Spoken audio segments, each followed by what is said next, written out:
Ciao, sono Mimi. Ci pensi, è quasi l'ultimo dell'anno. Alla fine anche il 2022 sta finendo. Per me è stato un anno positivo, anche per quanto riguarda le serie anime. Ho quindi deciso di realizzare un recap delle serie stagionali che ho seguito quest'anno. Sinceramente non ne ho seguite tantissime, ma quelle che ho visto le ho trovate molto valide. Il recap è diviso in due parti. Nella prima, questa, ti dirò la mia personale top 3 degli anime usciti nel 2022. Nella seconda parte invece parlerò degli altri. Le serie che menzionerò sono quasi tutte famose, quindi se segui gli anime probabilmente le conosci già. Comunque, giusto per inquadrare un minimo ogni anime, ho deciso di fare di volta in volta una brevissima descrizione della trama, prima di dirti che cosa ne penso io.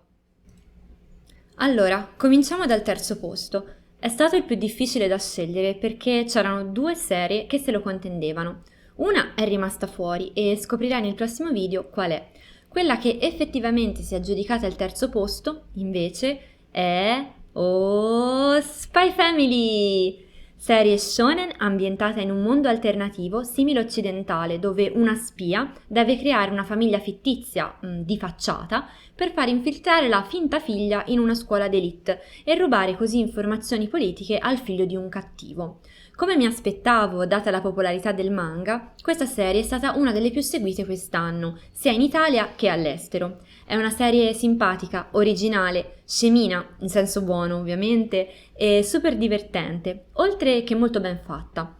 Non pensavo che mi sarebbe piaciuta così tanto, perché conoscevo il manga e sinceramente l'avevo sempre snobbato. Ma alla fine l'ho trovata dolcissima.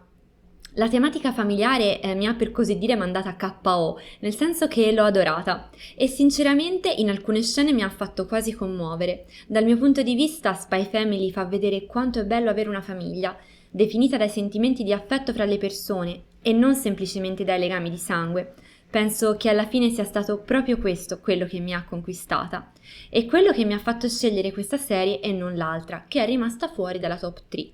Ma non fraintendermi, anche se la tematica familiare è stata la mia preferita, ho apprezzato anche la comicità slapstick, l'assurdità di alcune situazioni e la buona animazione. E poi, quanto è carina Anya!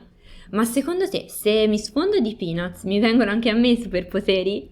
Nel senso, le noccioline sono radioattive, no? È quello? Perché ho un barattolo di noccioline in cucina e non ho paura di usarlo. Vabbè, sto divagando, torniamo a noi. Secondo posto, Chainsaw Man! In un mondo dove esistono i demoni, un ragazzo povero in canna e sfigatello finisce per diventare un ammazzademoni e fa un patto con uno per ottenere dei poteri. Suona piuttosto banale, lo so, ma se lo hai presente saprai che non è così. Sto parlando di un altro anime che era fin dall'inizio un successo annunciato. Il manga, infatti, è stato molto apprezzato dai lettori e la serie animata è stata realizzata da Mappa, la stessa casa di produzione di Jujutsu Kaisen, con diverse persone fra lo staff che si sono occupate di entrambe le serie. Chainsaw Man è caotico, strambo e folle, e l'ho adorato per questo. È una serie energica anche grazie a un'animazione top, il cui uso sapiente e di buon gusto dei modelli 3D mi ha piacevolmente sorpresa. Le scene sono molto violente e spesso si soffermano su particolari veramente schifosi. Fra parentesi, ti sconsiglio di vederle a cena, non fare come me se sei facilmente impressionabile. Però è anche questa una caratteristica dell'anime, diciamo un suo punto di forza. Non a tutti potrebbero piacere queste scene, questo è sicuro, ma è difficile non rimanere comunque estasiati davanti all'ottima animazione. Denji, il protagonista, mi fa troppo ridere. È proprio un'ottima rappresentazione di un adolescente maschio, con la sua fissazione per le tette e il suo fare, non so, direi forse approssimativo o anche scialla. Sono stata soddisfatta della rappresentazione degli elementi sessuali nella storia, l'ho trovata realistica e naturale, ben lontana dal fanservice di cattivo gusto presente in altri anime. Alla fine, per un adolescente il sesso è un mondo nuovo e interessante e lo hanno reso proprio bene e in modo anche divertente con il personaggio di Denji. Poi Makima è fighissima e tutti hanno un chara stiloso. Non mi sorprende che quest'anno i personaggi di questo anime siano stati fra i più cosplayati. Quasi fa venire voglia anche a me. E che dire del soundtrack? Oppure delle sigle? Ce n'è una finale diversa per ogni episodio. A volte mi chiedo, ma quanto stracavolo di budget avevano? Passando alla pole position, il primo posto va a Oh, Cyberpunk Edge Runners!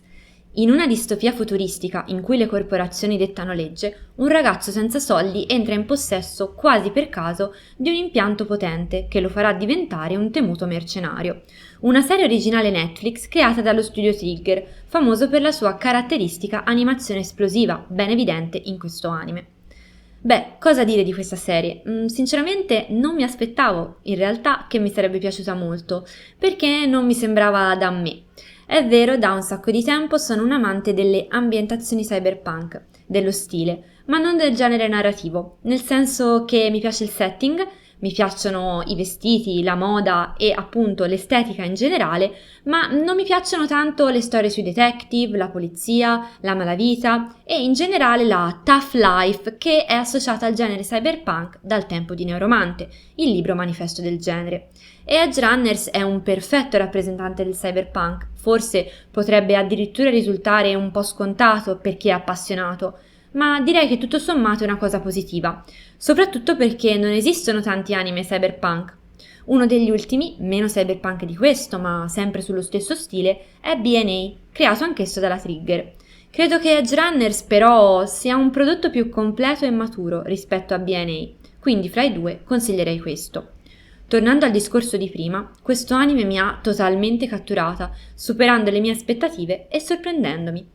Anche se non ti piace questo genere, come me ad esempio, dovresti dargli una chance. Forse è l'utilizzo azzeccato della colonna sonora e delle insert song che mi ha emozionata molto, oppure la critica al mondo capitalista e in generale schiavo del denaro, o ancora la visione profondamente pessimista e disillusa, quasi disperata, della vita, o forse l'insieme, che funziona ed è ben riuscito.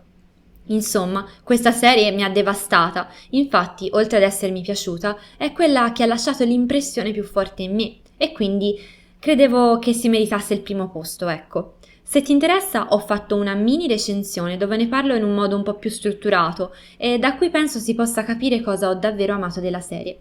La trovi sul mio canale, è uno short di 1 minuto. Siamo arrivati alla fine della top 3. Se hai visto il video e anche tu segui gli anime stagionali, vorrei che mi scrivessi in un commento qual è la tua top 3 di quest'anno o anche semplicemente qual è l'anime che ti è piaciuto di più. Sono curiosa. Intanto ti saluto. Ci vediamo nella prossima parte per il resto degli anime. Ciao!